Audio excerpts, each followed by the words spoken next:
Everybody, welcome back to my channel. Sorry about the light. It's really early. It's 8:57, but the way our house sits, it's not getting the light yet. And yeah, you can still see the marks from my sleep apnea machine, but it is what it is. I have a lot to do today, so I figured I'd get this done now, as I missed last week. And yeah, so last week I was busy with orders, lots of orders. And this week right now, I have my next big order, which is, I think I counted it last night, 30 sheets that I have to do. And then I have another order. So yeah, but thankfully I don't have to do any testing this week, so I can actually get caught up. Anyways, yeah, so that's why I wasn't here last week. So the first book I finished was Rita Mae Brown and Sneaky Pie Browns, Wish You Were Here, and it's book 1 in the Mrs. Murphy mystery. This is about a postmistress who owns a cat and a corgi dog, and the cats and animals in this town talk to each other, but they can't talk to humans. But they try and make themselves known and what they want them to do. So it's quite cute. This one is one of the popular known town residents gets murdered, and he's in his cement truck because he's a construction worker, and he's mangled. So yeah, and then the postmistress likes to read postcards, and so she had clued in about this one thing that comes on all these postcards, and then people die. So she tries to solve the mystery, and so do the animals. The only thing I had a problem with, I think I gave it a 4. The only problem I had was it took a bit to get used to the names, because her name is Mary Minor Harrison, and she goes by Harry. And then one of the other people, her name is Boom Boom. It's just, it's weird. Yeah, Boom Boom Mim is another one. And they even have the dogs' names in here, of the city animals. Harry Fair. So yeah, once I got used to the names and who they were, it went by really quickly. So that goes down there. Then I finished. I didn't read it on my phone, but I had to go back to the library. You can't really see it that well, but it's Star Glass by Phoebe North.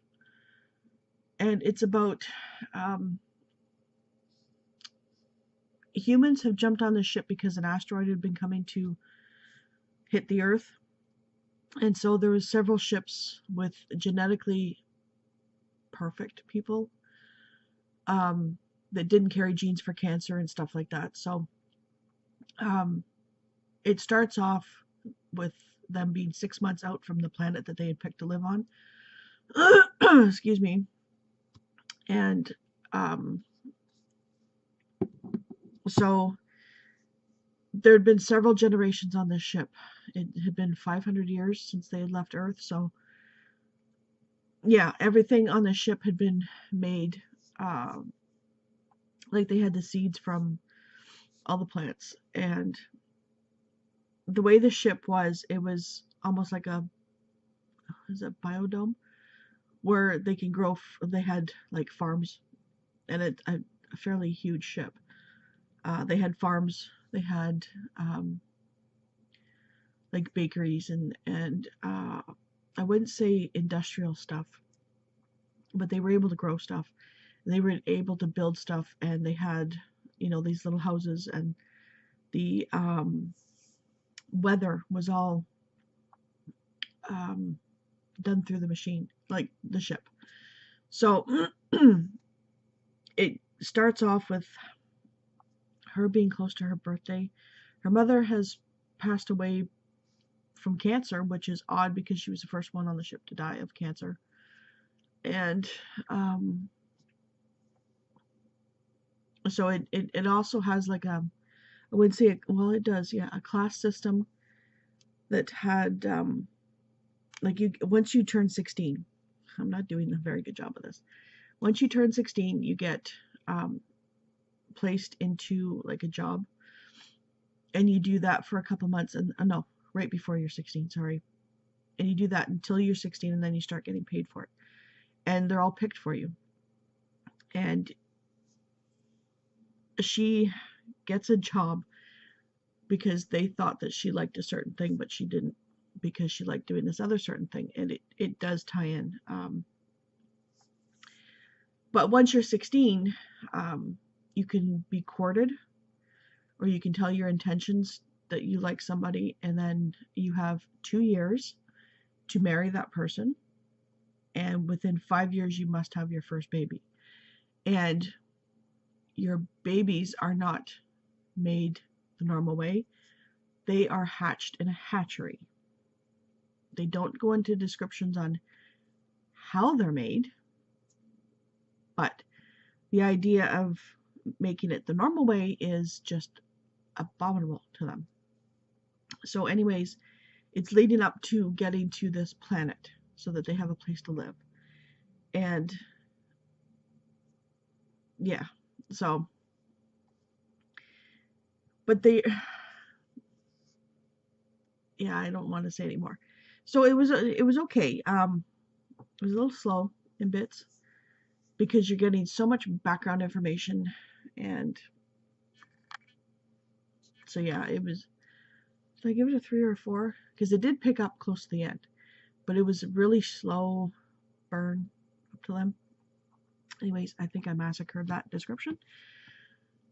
So much stuff goes on to it, or in it, that, and yet nothing really happens.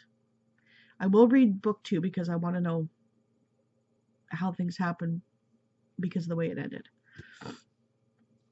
So, the next one I read, and I will be continuing on just because I'm a sucker for punishment. But, and you know I don't DNF books. So the next book I read was Bad Kitty by Michelle Jaffe, and I gave this a 2. Because the way it makes it sound like this cat does all this stuff and gets her into trouble. No, the cat does one single thing, and it was a funny scene when the cat did, but because I could picture it, I have cats, so I can picture this because it happens on a daily basis here. So, but yeah, it's, I forget how I had called it in my thing, but it's Clueless meets CSI, meets MacGyver, and there was another show that it kind of met, and it was just like bits and pieces from all those shows clumped into one person, because she's like a 17-year-old girl who likes CSI, but her father hates the fact that she likes forensics and stuff, and her mother died when she was younger, and so she's got this stepmother who's only about 5 years older than her, 6 years maybe, no, she's 17, and her stepmother's like 25. So every time her name is written in here, it's an exclamation point by it, because she loves her, because she's so close to age, and it's ridiculous. And so they go to Las Vegas for this big family trip, and her cousin and her cousin's best friend are there, and they are so annoying. But they don't act like they're 17 years old, and yet they're going to parties in Vegas, like VIP parties, and they're getting in no problem, no IDs are checked, nothing. It's like, really? And they're wearing these stuffed animal clothing, and it's kind of ridiculous. And so, yeah, they act like they're 10 years old, and they're supposed to be 17, and they cross states, and it was annoying. Like I said, I'm a sucker for punishment, though. I thought this would be a nice, cute fluff read, and it probably was, but I needed a little bit more maturity and a little bit more character development. The characters were flat. Where a cat is. Oh, there she is. Pebbles. So yeah, it starts off with they're at the family vacation. She seems to be a klutz magnet. Things always seem to happen to her. So she's at the pool. This little kid comes up to her and his cat, and the cat just goes crazy. So she chases the cat, ends up in the pool with a bride because there's a wedding going on. So she gets in trouble. And so and the kid is a famous celebrity's son, and there's some scandal with that, and it has to deal with that, and it's just ridiculous. So 2 stars, but yeah, I'll see if the next one is any better. Thank God it's just a duology. So then my son and I finished book 12, The Penultimate Peril by Lemony Snicket, and I gave it a 4, but this one was getting a bit much. It like, if you've read the series, you know that the author goes on tangents about his like personal life, and this one had a lot of it, and it was getting longer and longer and longer, and I was just like, let us finish it, please. And then there was a couple of nights where my son didn't want to read, so it was just dragging on. But I did have him laughing the way I was doing it, because there are some parts in here that just, it goes on and on and on and on, and I kept going. So I had him laughing, so that, that's the main point. So, but I will be thankful that this series is done, because I'm getting tired of it. I don't know why, but And then I just finished this last night, Wound Up in Murder by Betty Heckman, and it's book 3, or is it 4? 3, I think, in the Yarm Retreat Mysteries, and it's a cozy mystery. The owner of the retreats, she inherited it from her aunt, who was murdered, well, killed, by a hit-and-run driver.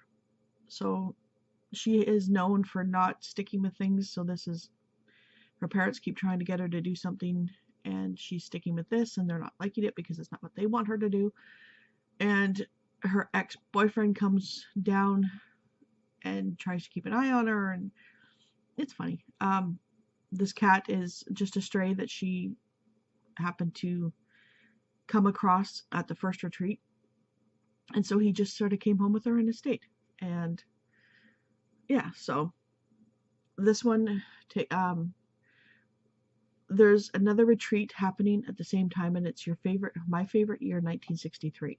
The retreat's name is My Favorite Year, and then they pick a year, and then the whole entire hotel is transformed into that year. And it helps because this hotel has gone has gone silent. There's no internet, there's no cell service, there's nothing. They have like rotary phones on the wall, pretty much like back in the day before cell phones existed and the internet existed. My time. Not that far though. So yeah, it's one of the men who runs this, his wife is murdered. So there. So I gave it a 4. I don't know. It wasn't a perfect book, but I mean, it is what it is. And I still have this cruddy cold, but it's not bad. It's really not. So currently reading, I have not picked up anything because I finished that and I went to bed. But my son and I started this last night, and it's book 13 of the series of unfortunate events, and it's the end by Lemony Snicket. So thank God. My son wants to all of a sudden read 2 chapters a night again, because that's what we were doing with the other books, because they were shorter. The chapters are shorter. With this cold, I can only do like 1 chapter out loud a night. So yeah, so I'm finally getting to the end of this one. And then who knows, might be reading Peter Pan. Is it Peter Pan I picked for the next one?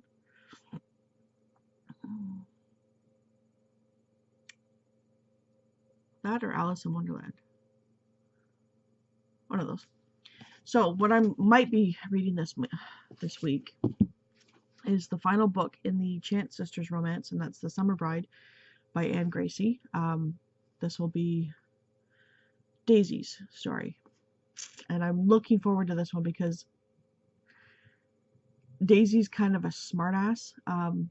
She says that she's never going to get married. She doesn't want to have a husband. She just wants to be her seamstress self. and make gowns for people. And she's really good at it. And Patrick is he's a pirate businessman, and so he's had to spiff up his image and cut his hair and take his earrings out, and but he's a smart ass too. And yeah, so he also is very flamboyant in the clothes he wears. He likes to wear colors, and this is like the Regency where it's men don't wear colors. So he's like bright pinks and bright oranges and greens, and yeah, I'm looking forward to this one. And then I might be picking up this one. I don't know anything about it. My sister-in-law said it was a good book, so she gave it to me. She lent it to me to read, and she said she couldn't put it down. I'm not one for horses in stories. Like, I've never read Black Beauty or anything. I like horses. They're not subject matter that I gravitate to. So it's by Nicholas Evans, and it's called The Horse Whisperer. And back when my husband was a kid, they had horses. So that's why, like, they physically had horses. So yeah, I think there was a couple. They had a big yard and a couple of horses. So, but this is when he was young. Yeah. So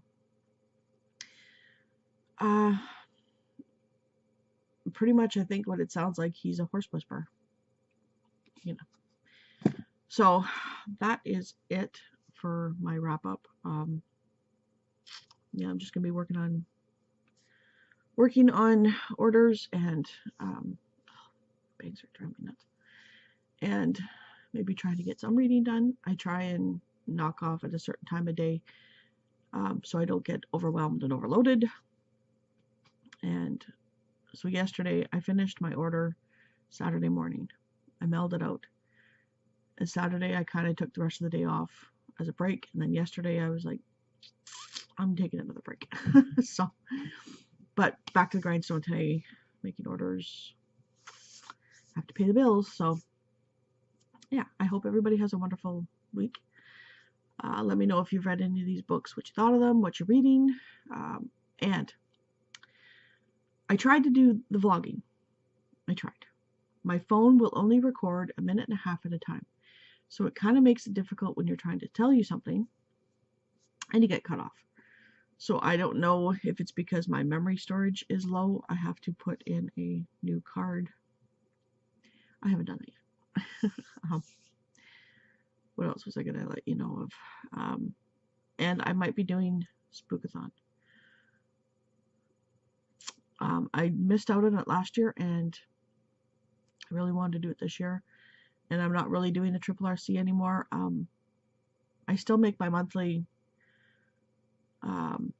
post on there, but I'm not bending over backwards to finish it. If I finish a book and it works for one of the challenges, then I'll plug it in. If not, oh well. So that is what's been going on here.